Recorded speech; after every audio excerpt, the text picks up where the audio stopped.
what we are developing with AI, and particularly advanced, I'm going to say general intelligence, although the term is now rapidly changing to advanced super intelligence, will be beyond anything that we can currently comprehend.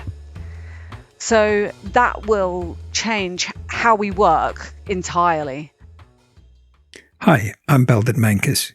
Welcome to the Purposeful Strategist, the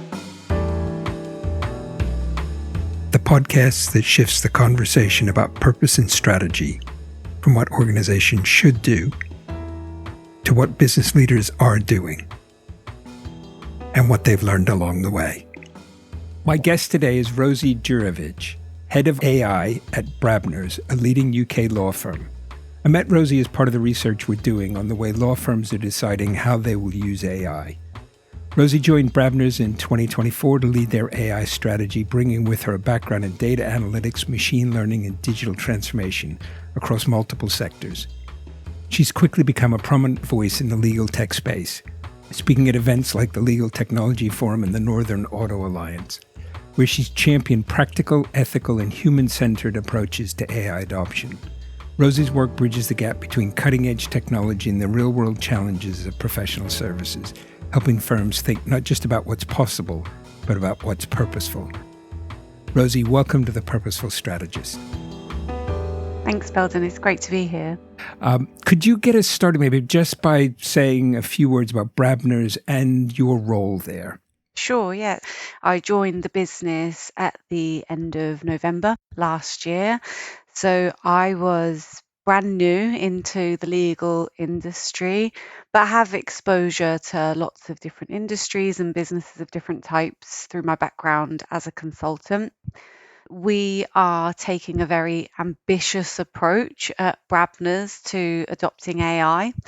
So our whole business strategy is broken out into 3 core pillars, which are brand-led, client-centered, and AI-enabled, which I think just goes to show kind of how seriously we're taking it at the business. And as you said, my role as head of AI is really to lead the delivery of that AI strategy with our vision of becoming an AI-enabled law firm. Now, I can imagine that particularly in a professional services firm, means you've got to both address technical changes and also some degree of cultural transformation. Is it a balancing thing? Do you combine them? How does that work? It's a great question. And arguably, my role is more a people role actually than a technology role. So very much a kind of people first approach to understanding the problems that we're trying to solve, with AI and technology actually just being one of the options that we might use to solve those problems. So whilst in my role as head of AI, you would think that all I am talking about and all I'm trying to kind of advocate for is AI. That's actually not the case at all.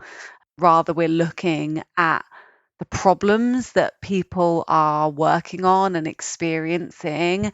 And by taking what we call this first principles approach of understanding what the problem is and really kind of breaking it down and getting to the crux of what is it that we're trying to solve here and how does that fit into the broader context of what we're trying to deliver in the business, then to identify what the solution might be. Now, AI might be the solution. Often cases it's not.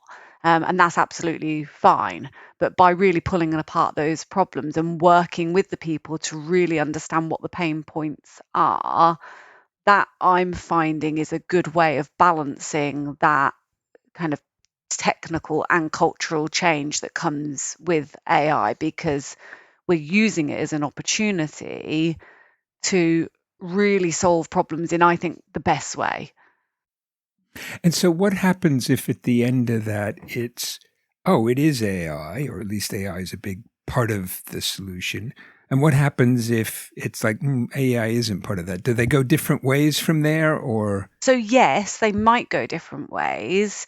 What we're trying to build is a culture where if it's not AI, then that's absolutely fine. And if, in fact, if we take a problem and pull it to pieces and work out, actually, this is just a simple process change that is nothing to do with technology, but we've gone through the process of pulling apart that problem. And maybe it's that the wrong person is doing a specific type of work, for example, and we change that. If we've brought no AI into the mix, for me, that's absolutely fine. If we've solved the problem in another way, then for me, that's great. And Brabners, I know from previous conversations with folks at Brabners, a very clear sort of values-based identity. How do you ensure AI development's going to align with that, maybe even strengthen that, rather than get in the way or disrupt it? It's a really good question. And what we're not doing is we're not rushing in to just delivering AI for the sake of it. Now, there's a balance between bringing the right tools in at the right time and ensuring that we're giving our people the best tools to do their job in the best way, but also ensuring that our clients really remain at the center of what we do. So that means that whilst we want to make the best tools, and we will make the best tools available to our people, the assessment around the value that those tools can bring and bringing them in when the tools themselves are ready is really important, because it's really important to us that we are able to communicate very clearly about how we're using AI and being very transparent about the ways in which we're using AI. So the tools that we bring in and the technologies that we develop have to align with that. Now, we want to ensure that our AI usage benefits both our people in terms of making their jobs most enjoyable and most effective that they can be, but that it also benefits our clients.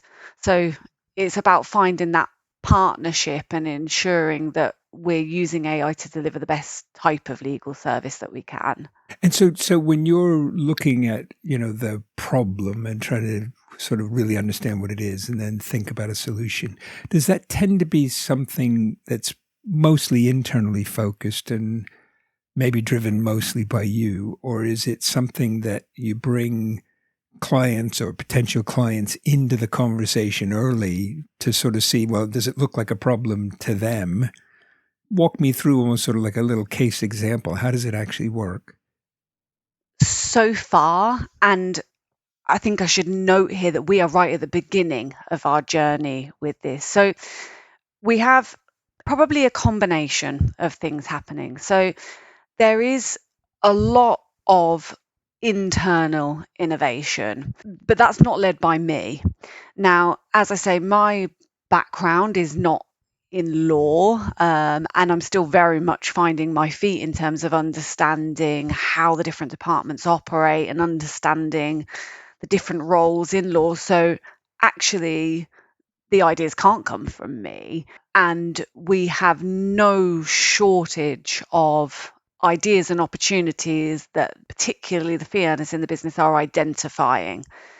So what we do with those is we are taking this kind of first principles approach that I mentioned. Now, in terms of the clients and do we bring them in, what we have seen and what we're starting to see more of is clients wanting more visibility around what is happening with their cases. Where are they up to currently?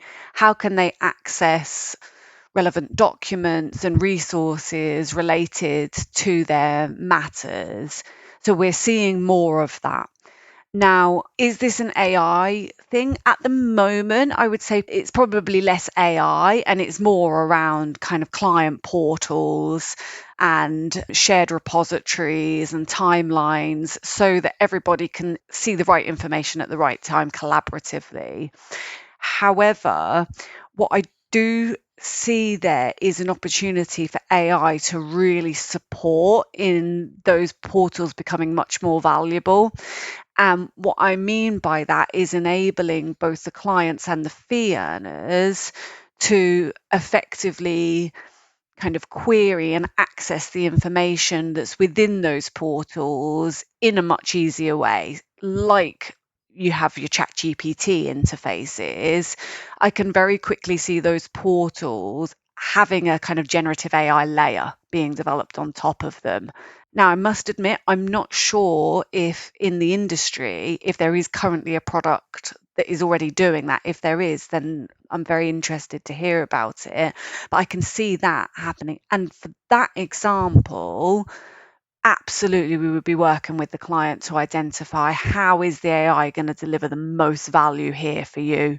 It's interesting, Rosie, because what I hear in that is it's a very, if I could put it this way, kind of nuanced application of AI. Would that be a fair characterization? Yes, although it is being used like this in other ways. In fact, Microsoft Copilot is a great example that we can use here.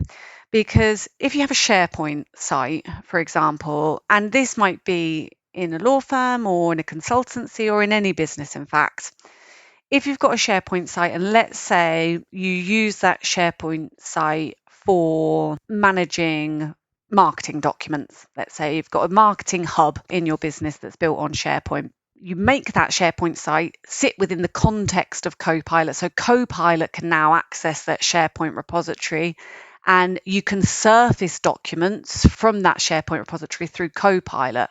What we are talking about here with those client portals that we might put a generative AI application layer on is exactly the same as this SharePoint and Copilot. So these knowledge-based AI systems that pull documents and information and data from various repositories through a Gen AI layer are actually very, very common. As I'm sure you know, and perhaps have already spoken about, there's a lot of scrutiny about AI ethics, particularly around bias, transparency, explainability, all those sorts of things. How do you navigate through that in your role? Because I'm sure it's uppermost on almost everybody's minds, but practically, how do you address it? Yeah, so practically what we are doing is our AI engagement program that runs right throughout our whole AI strategy is crucial here. And this is all around ensuring that people from across both our fee earning departments and our enabling functions in the business are skilled up to use AI effectively, responsibly, in a secure way, that we ensure people have both the right tooling in terms of the right AI tools, but also the right skills and knowledge and also opportunity to be using AI. Because particularly with generative AI, it's very different in terms of adoption to lots of other technologies, in that with lots of technologies, let's say, for example, you bring in a new CRM system, you would take that to the business and say, this is how you as a lawyer would use it, this is how you as a BD executive would use it, so on and so forth. And it's quite prescriptive. But particularly generative AI really requires a here are the tools, off you go and explore them approach, because we will all use generative AI very, very differently. So even two people in the same role, in the same company, maybe even in the same team, will use it totally differently because it's very actually personal tool.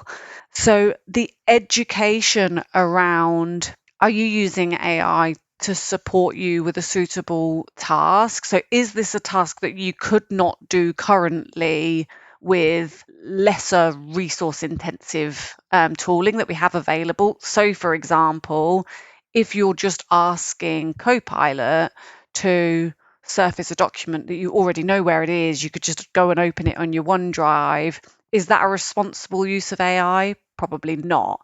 And then the education around approved tools, not going into too much detail in terms of like how models are trained, etc., but sharing and understanding with the business around how models are developed, the data that they're trained on, what that means in terms of how much we can rely on the data, the need for validating outputs, for validating where has the AI got this answer from, checking those sources.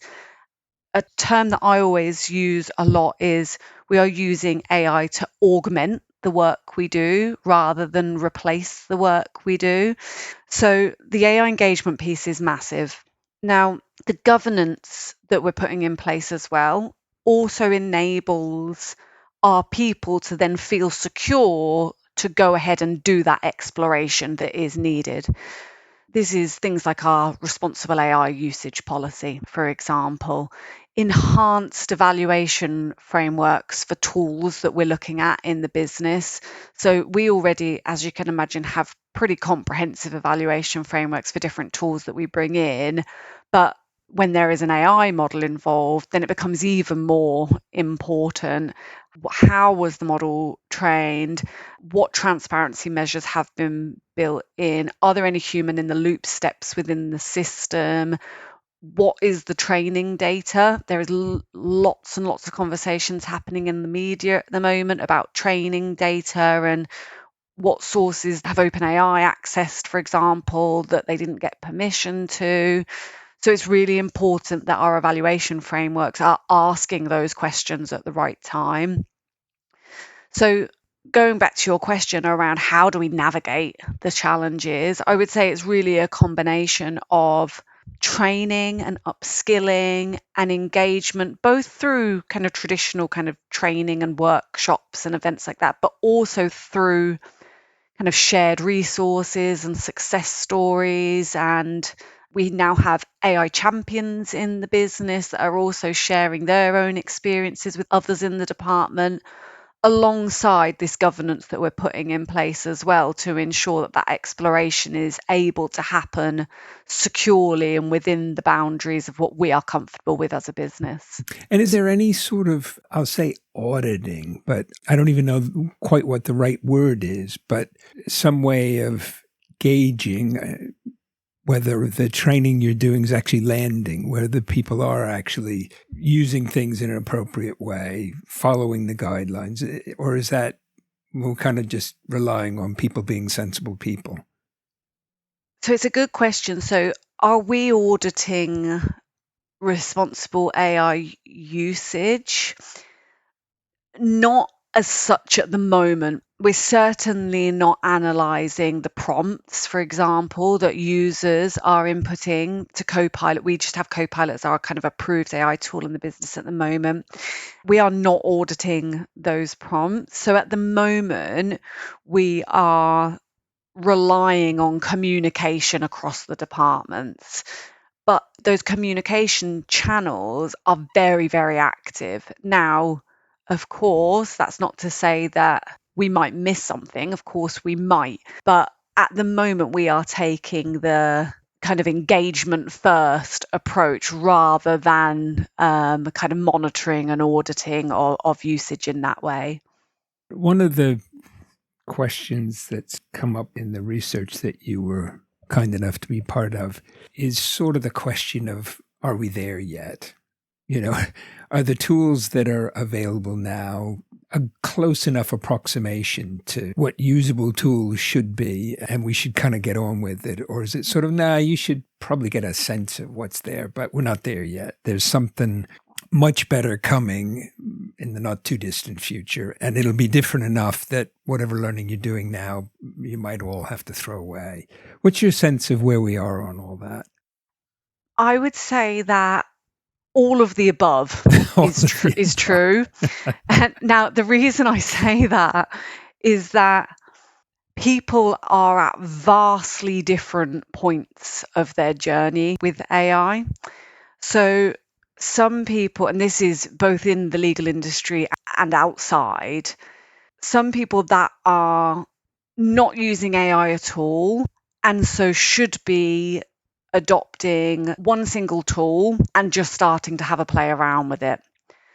There are others that are way at the other end of the scale and are using AI every day and are coming up with really advanced use cases of how they can use AI within their legal work that have the potential to deliver really significant productivity gains.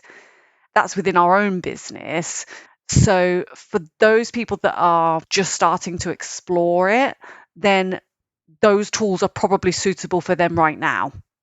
For those people that are really pushing the boundaries of the tools that we've made available currently in the business, we need to make more tools available. Now, on to your question of are the tools ready? That's a really interesting one. So I have a few different thoughts about this. Now, our testing at Brabners so far of the legal specific AI tools has returned kind of limited degrees of success. What I've seen, and this is true both with legal specific tools, but also other kind of domain wrapped AI tools, if you like, is that companies, even very, very big companies, are pushing tools into the market before they're ready. Now, as you know, Belden, this is very common in product development as a whole, but is even more prevalent because of AI within this AI era, because organizations of all sizes are scrambling to keep up and show we do have an offering and it's available even if it's not ready, even to the point where I've had a demo of a tool live and they've said, this tool's not good, but our next one is. And that's the tool that they've got out in the market currently. So the companies are very transparent about what they're doing. Now, we at Brabners, going back to the doing what's right for our people, want to ensure that we are putting the right tools into the hands of our people, both for our people to use internally, but also to deliver legal service to our clients when those tools are going to be most valuable. Now, the challenge I think that many of these domain specific tools have is that their direct competition is the foundational models themselves. So let's say, for example, the tools that Thomson Reuters are developing, that their foundational models are ChatGPTs. Now, any product that they develop, the competition is ChatGPT's next model that is released without the domain-specific wrapper. So that's a real balance for these organizations to find, putting something in the market that is much, much more than what the next foundational model that OpenAI release or Gemini release. So what we're seeing is that so far, those tools haven't been quite ready. We are now about to start another round of testing of these tools. So there are a number of legal specific AI tools that are now being adopted very broadly. So I think it's now worth exploring that again. But for those people that are right at the beginning of their journey, in terms of just starting to explore generative AI and its capabilities, I think it's important to strike the balance of giving people the right tools kind of when they're ready. You said earlier you've sort of come into the legal services area recently. It's at least, kind of by reputation, a very traditional sector. What have you found most surprising coming into it, and what's excited you about what might be possible? So, as I say, I was brand new into the legal sector, so I didn't know really anything about law. My only exposure to law was buying my own house. So I had very, very little exposure, although I had some understanding of professional services because of my background as a consultant. I would say what I found most surprising is the level of enthusiasm, awareness, very realistic understanding of the scale of impact that AI is going to have on the industry and the willingness to adapt. That for me has been overwhelmingly positive since joining Brabners. So I have conversations almost daily with the fee earners coming to me and saying, Rosie, AI can massively help us with this. Our competitors are doing this, this, and this. We've got this opportunity. Here's all the data. Here's the people that can get involved. How can we make it happen? And that, for me, is a fantastic position to be in. Now, the challenge is prioritizing all of those ideas and being able to deliver them. But that, for me, from a kind of business and cultural perspective, has been fantastic. But also, since joining the industry, and you mentioned the British Legal Technology Forum, that was my first exposure to kind of lots of other law firms and what they are doing. And to join an industry where AI is being viewed as something that is fundamentally transformational is fantastic. For me, very, very exciting. I think we discussed previously, Belden, that I am quite a big kind of blue sky thinker about what AI means and the potential that it has for both the legal industry, but also the world as a whole. So to be among others that also see and feel the scale of impact that is upon us is fantastic. If you don't mind, maybe you could just share one or two of those sort of broader thoughts that you've got about the impact of AI. So I do think that AI is going to ultimately impact all of the ways of work that we see now. I think AI will be fundamental in changing the ways that we process, access, and understand information. I think information as a whole will become fundamentally different to what we understand it as now. We are reaching a next level of intelligence on this planet. So, what we are developing with AI, and particularly advanced, I'm going to say general intelligence, although the term is now rapidly changing to advanced superintelligence, will be beyond anything that we can currently comprehend. So that will change how we work entirely. So will we spend time inputting data into various systems, for example, within the next 5 to 10 years? I think that is going to fundamentally change. How we currently kind of access and share and analyze data and information, I also think will change very radically. My personal view is that the days of kind of dashboards and static reporting will be gone. So I see it as something very, very fundamental and far more impactful than the Industrial Revolution, because it at least has the potential to change almost every facet of our daily lives. How we work, how we travel, how we receive medical care, how we communicate, how our relationships develop. AI will impact all of those. People often start conversations with me saying, I don't know if this is possible, but, and I always say, well, let's start from the assumption that it is going to be possible, and then let's work out what we can do. I would encourage you to think really big about this. AI is something very transformational, and that we really need to grab the bull by the horns, so to speak. That sounds like a sensible but kind of incremental approach to AI at Brabner. So have I just misunderstood things, or is there a more subtle way you're connecting all that? So that is my kind of blue sky thinking vision of the world, I guess. Now, at Brabners, we are, of course, taking an incremental approach to ensuring our business is able to adapt to this changing world.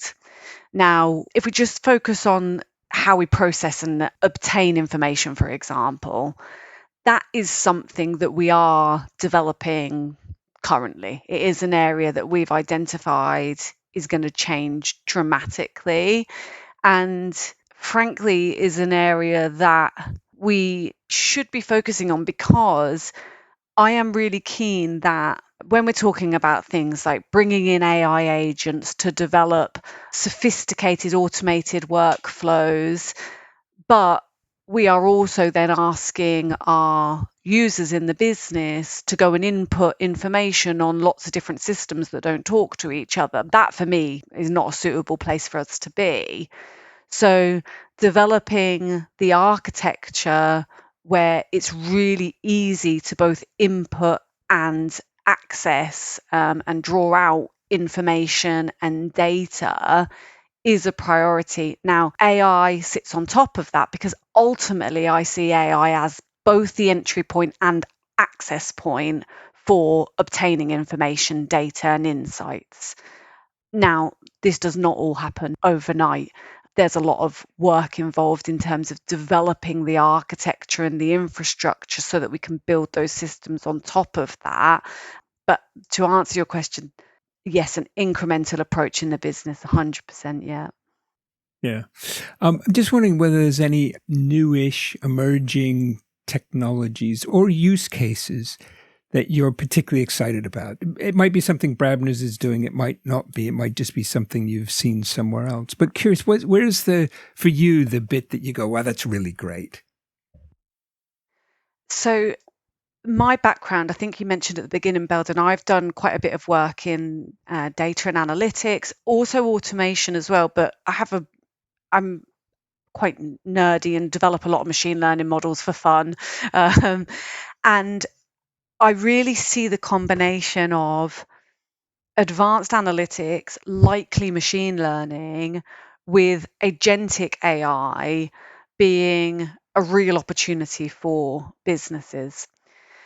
So, one of the areas that I'm particularly excited about is using both our own insights and understanding of our clients, market, sectors that we work in, and our communities, in fact, um, alongside agentic AI to identify those opportunities and challenges that matter most to our clients.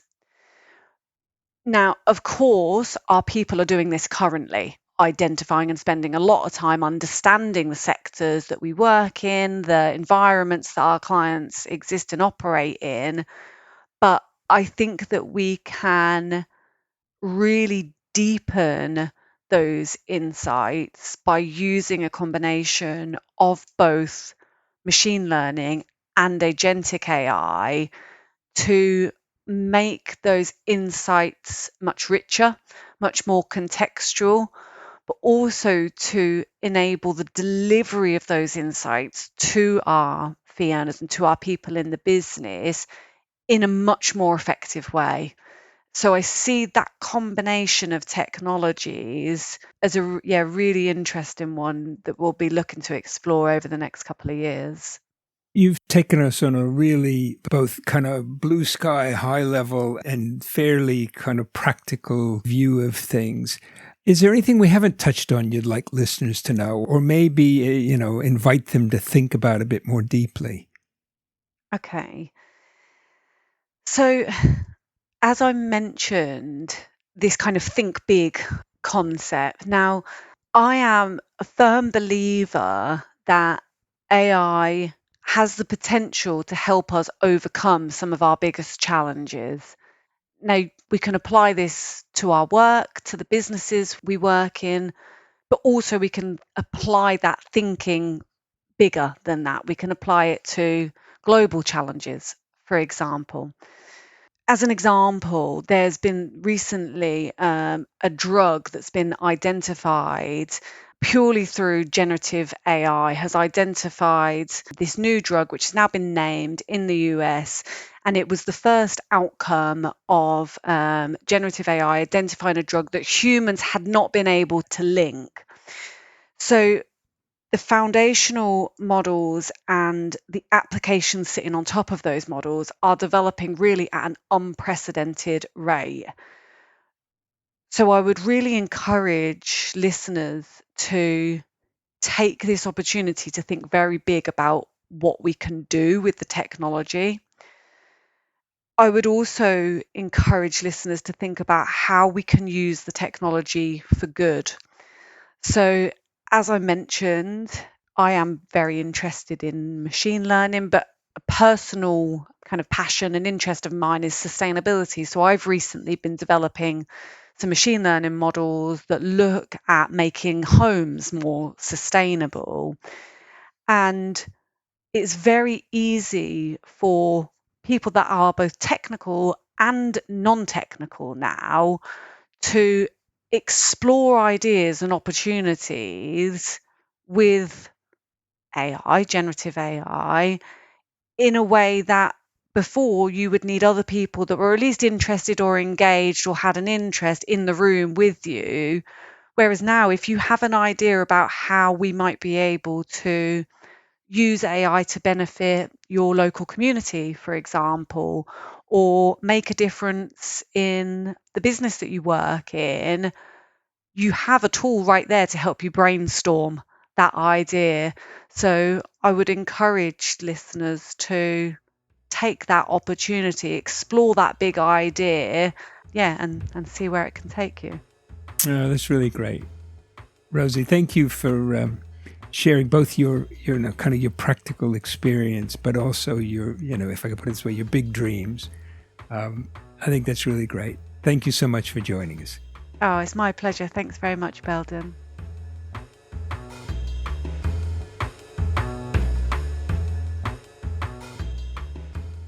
Thank you for joining us for this episode of The Purposeful Strategist.